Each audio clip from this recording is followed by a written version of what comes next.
Yo, what's going on, guys? Mr. Bird here. Today we're going to be doing something a little bit different, which is reviewing gameplays after the fact. So I've pre-recorded some gameplays and I'm going to be providing more detailed commentary and rationale behind why I make certain moves because it allows me to pause and just give you guys more information and breakdown. In the last Tyrion video, some of you said that I'm only winning because of the level advantage. Well, I'm going to be showing you in this video what I deal with on a day-to-day basis. You're going to see 4 games against all level 9 opponents. There's only 2 opponents. 2 of them I lose and 2 of them I win. But I'm going to show you what adjustments I make after a loss in terms of gameplay-wise as well as team composition. If you enjoy my videos, make sure to also like and subscribe.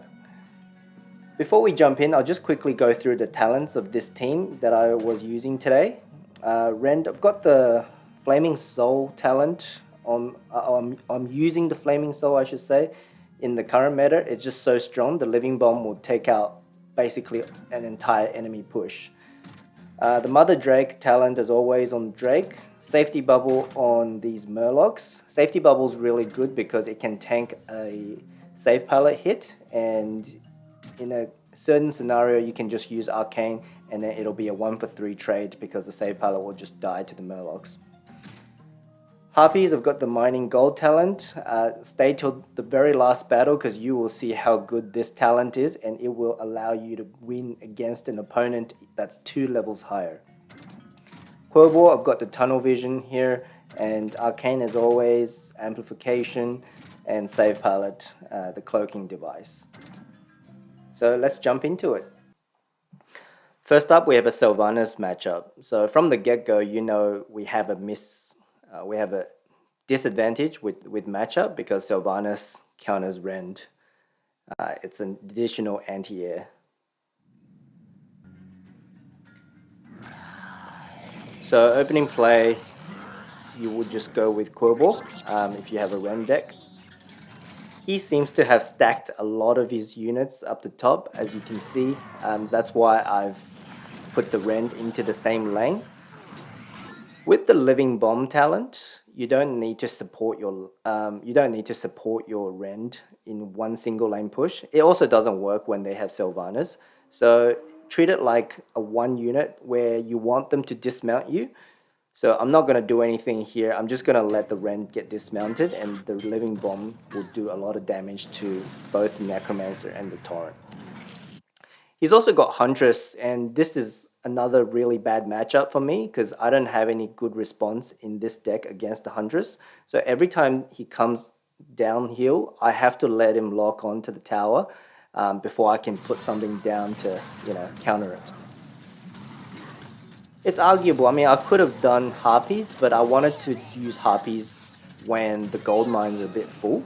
It's only got 1, so I decided to go with Mother Drake. I think he's also got Chain Lightning in this matchup. Yeah, I'm pretty sure. So this is probably where my first mistake is. Looks really simple that I've just put a quilboar there to, try to get the chest. But you'll see later on that the Harpies will actually kill... the Harpies will take the gold mines, but it will die to the Necromancer. And that's really important. So I should have probably just done the murlocs to get the chest and use the quilboar on the Necromancer to distract so my Harpies can kill the Necromancer. Now, once he goes downhill with Necromancer or his Huntress, I don't have any great response to either of those. So I put a Rend down on the opposite lane, I put a Drake down, and as you can see, the Necromancer actually kills my Harpies and the Drake. So that's a super bad trade. And I don't know why exactly I put the Rend on the opposite lane, but I guess I was trying to apply some opposite lane pressure. But I know at this point he's got Sylvanas, so I was just trying to preempt it by placing the quilboar and the save pilot. So yeah, it could get some, maybe it'll get some splash damage, and then make him banshee the wrong unit. So here you've got the Banshee, so you can't see it on my screen, but I didn't know at the time, but I had to come back and watch it. He also has the Banshee in his deck, so he's running the double Banshee gimmick. Yeah, at this point you won't really tell whether I played bad or is it just the levels. You probably think it's the levels, but I think I would have played better, and yeah, there is definitely a good chance that I can make the game a lot closer, which I'll show you in the next game. So here we go, we're in the next game against the same opponent. So now I know what he's running. It's really heavy, and I usually ignore the torrent, but he kind of, yeah, the torrent's just too high level, so I decided it's probably not a good idea to ignore it. Anyway, I go down and try to get the chest. The main difference in my approach in this battle is I leave the Huntress and Necromancer to too late. They're already on the tower, so even if I end up killing them for positive gold trades, my tower is still getting chipped down. So this time I decided to take the initiative, so I'm going aggressive with Save Pilot, Murlocs, and the quilboar to try to kill the Huntress before he makes it across. He used Chain Lightning here, and that's really good for me, so I know that now my harpies will get a lot of value and I can collect those gold uninterrupted. So I think, yeah, he's had his Sylvanas down, so I'm going to just put a Rend on the opposite lane and then put my harpies down to kill it and then do a full circle on the bridge to collect the gold. What did surprise me here, as you can see, the first shot of the Sylvanas actually killed 2 of my harpies, and that made me panic a little bit. I wasn't sure if the second shot would actually kill the last harpy, so I just went with Save Pilot. But in hindsight, I didn't need to. Yeah, it wasn't the best because I didn't end up using my harpies as well because, yeah, all my harpies died, so the gold was uncollected. But murlocs were the MVP. I was back to murlocs and it was really fast, so I ended up getting, I think, maybe both of the middle chests, yeah. And I was really, my deck is a lot faster than his, so I was back to a miner as well, so I ended up getting my miner up there.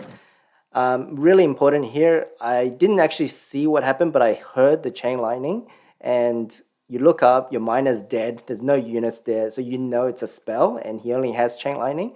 So now I can send my harpies up uninterrupted, and that's where we collect 3 gold, just like that. Again, I try to take the initiative before he makes it to my base. I don't want to leave it to the last minute, so I'm going with Save Pilot aggressively. And as I was saying, I don't want the torrent to get on my tower. Normally I can ignore it in the Dragon Tower situation, but now I've decided to pull it over with my miner. Because my harpies did all the gold collecting anyway, my miner is pretty much pointless. So we've got a decent push downhill. His Sylvanas coming, and again I'm going aggressive on the bridge. I didn't have enough for quilboar right there until I got the chest, so I couldn't put the quilboar down quick enough. The Sylvana ended up hitting my murlocs, which is fine. I didn't actually need my quilboar in the end, so that kind of worked out in my favor. As you can see, we're actually catching up on damage, so that's really good. This time I'm using harpies against Huntress because it's physical, but yeah, he was ready with Chain Lightning, so that's fine. My Drake should get some value in terms of getting eggs down because he's circling his torrent this way. I don't know, I think he might Save Pilot the Drake. I don't know if he's back to Save Pilot. Yeah, there you go. So he'll Save Pilot the Drake because there's no way else to kill it. Because the Drake was already getting targeted by... the torrent was already getting targeted by my Drake, it actually splashed onto the Save Pilot, so that worked out in our favor as well. As you can see, the theme is repeating itself, so I go aggressive with my quilboar and Save Pilot to try to kill all his stuff before they make it to my base. I actually didn't know I was going to get the chest or not. I was just taking a lot of value with my crash. So yeah, I just wanted to make him spend more. Bit of a luck there. He used Chain Lightning to clear my eggs. At the same time, I put my harpies down. I knew he had Chain Lightning anyway, so I had to split my harpies. And yeah, it worked in my favor because one of the harpies got on the gold, and that pretty much carried us over in terms of finishing off the gold mine. I think there's another one over there. and they join up with the rest of the push, so we're going downhill. He used Banshee there, and he had to because he had no other good cycle against my dragon. It's probably not the best because, yeah, I don't know if he saw both of my Rend coming down. He could have waited and took my Rend, but instead he took the Drake. I didn't support the first Rend, because I know the Living Bomb will do its work. I was hoping to, yeah, wait for the second Rend to get there before I make my push. Kind of waited for his Torrent to go by, but anyway, it still circled back. He decided to do a 3-for-2 trade using the safe pallet to get the chest, rather than using the safe pallet to kill or to defend his base, so that's questionable on his part.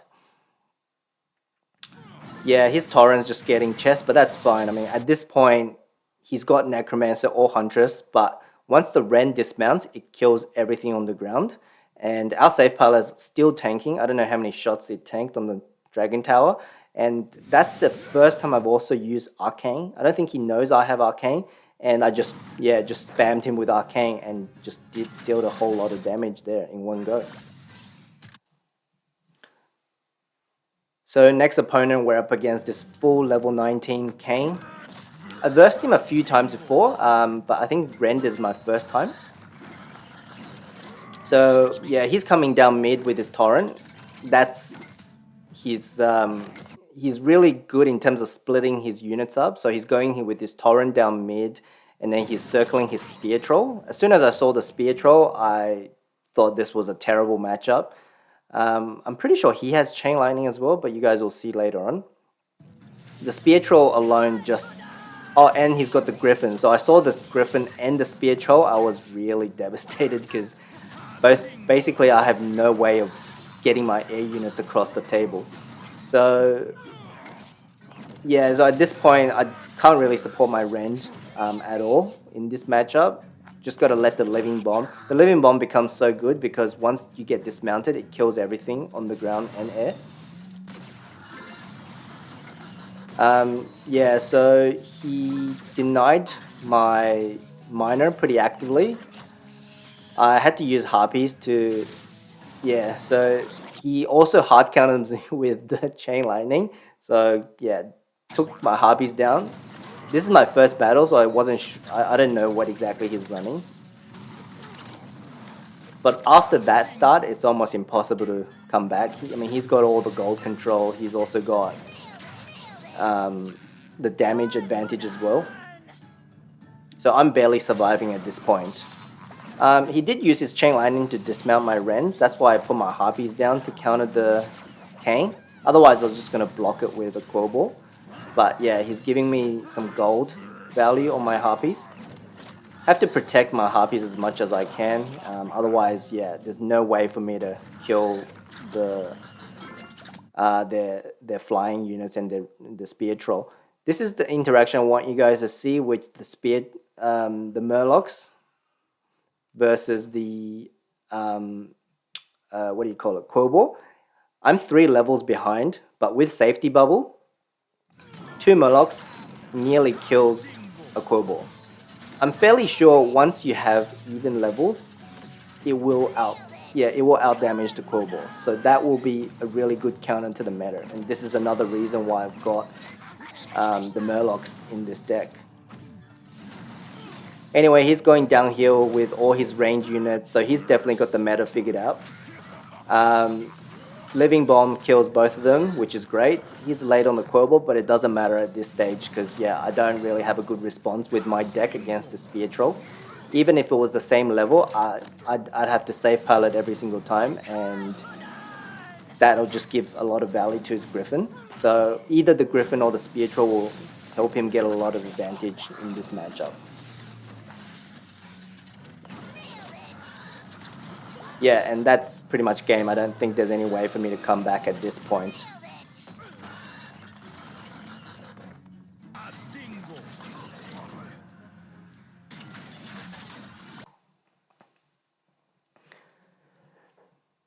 So this is in the next game against him. As you can see, this is where I put in Huntress instead of the Arcane. And immediately, he's got the same opening play. He's got the Torrent going down mid to get chests. and he's got the spear troll circling around on the bridge. So I just send my huntress down, and with the stealth talent, 2 hits will kill the spear troll. Unfortunately, I had to. I think my crash didn't kill his crash pilot because we're 2 levels down. But if it's 1 level difference, my crash damage will kill his.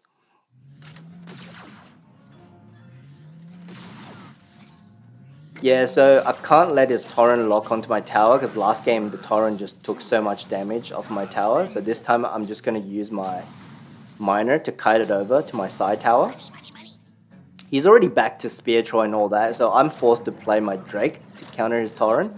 And same thing, I'm going down with my huntress. This time he sees it coming, so he preemptively places the quilboar, but he kind of messed it up. He should have waited until my huntress got in range. Yeah, then the spear troll will kill my huntress. But right now, the spear troll is just going past, and my huntress is still alive.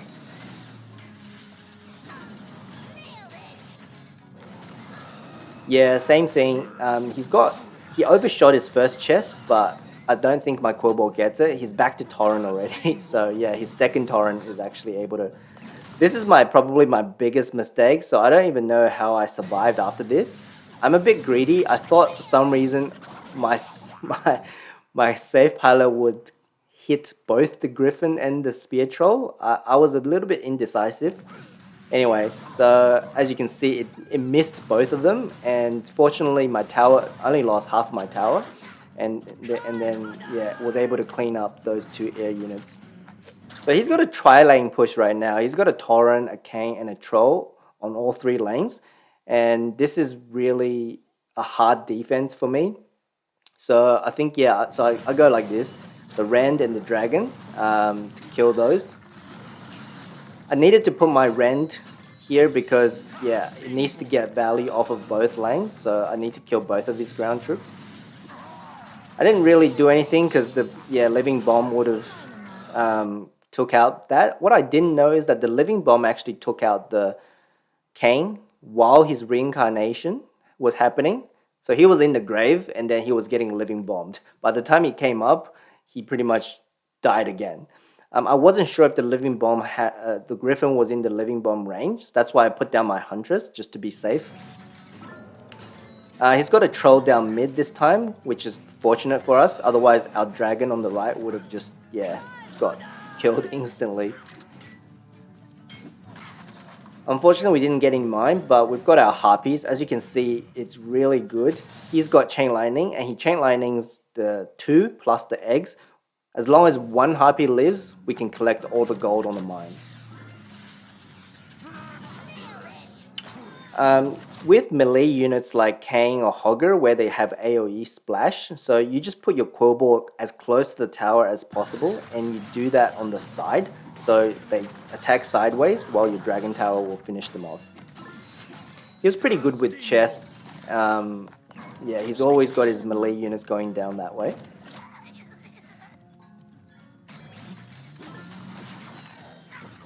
Again, all of our same interaction is the huntress against the troll. Whichever lane his troll's in, we put down our huntress. He has to use his quilboar sometimes to get the chest, so this time that's why he couldn't distract my huntress in time. He used chain lightning. Every time he used chain lightning, I have to be ready to use my harpies. So I put my Rend down first, and then because I want to make use of the -1 gold. So I put down my harpies immediately after that. I always want to split it just to be sure that, I can get the maximum value. Because other than chain lightning, he also has safe pilot, so I don't want to stack any units together. Yeah, so at this point we're looking pretty good. I can get my murlocs to get the chest, and yeah, I'm back to another miner, so he either needs to chain lightning or quilboar my miner, which will be a negative trade for him. The game is going down to overtime right now, so I know this is going to be my final chance. He uses his chain lightning to kill my miner, but the living bomb is a free defense for me, and I know my harpies can get a lot of value now. So yeah, don't want to take any extra damage, so we're just playing safe. to kill his torrent and make sure that you minimize the damage. As you can see in this game, the minor harpies got me a lot of extra gold because the opponents will always try to deny your normal miner. So here I've got a downhill push with my huntress. I've got 30 seconds left, so I know this is my only time, probably my last chance to get real damage. So I know his Cairne's out of cycle is right there, and his best counter to the huntress is usually the torrent. So I wanted to put my quilboar in front of my huntress to tank the torrent. He didn't end up playing his torrent anyway, I don't know why. But yeah, anyway, I was focusing on defense right now. Try to kill his spear troll. Barely killed it because of the regen ability. The living bomb saved me there. It killed the troll, and I just went in with my quilboar. And yeah, I had my screen on defense, but as you can see, that got us the win at the end. So yeah, with the right matchup, that's how you beat a higher level opponent. Thank you guys for watching, and I will see you in the next one. Bye.